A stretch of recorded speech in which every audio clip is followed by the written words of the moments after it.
Our DNA is really about open source infrastructure software. We've got folks from Ansible, we've got folks from Eucalyptus, some Hewlett Packard Enterprise people, and so we really are into the infrastructure space. And when we started Anchore, we looked around and there was absolutely no question that containers are one of the most interesting technologies that's come along in quite some time in this area.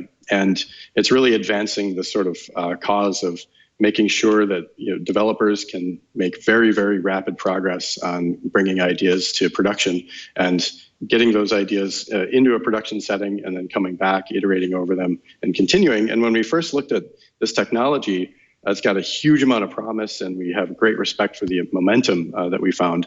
But we also looked around and thought there's going to be some barriers, right? There's some new things that containers bring to the table, and that's what we really focused on with Anchore and the Anchore technology.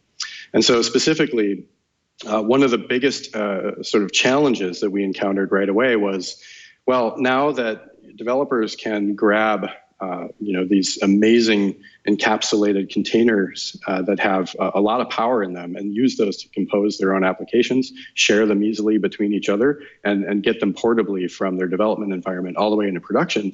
There's been kind of a bit of an explosion in variance when it comes to the type of software and the number of software versions and what types of things are being put into containers. And immediately that high variance kind of leads to a challenge where, before things run in production, we felt a lot of folks are going to be faced with an issue of what's really in these containers. What kind of software are we putting into production, and how do we manage that variance? And so fundamentally, that's what Anchore technology does. We take a container or a massive number of containers that are flowing from development through to production through usually an automated CI/CD kind of environment.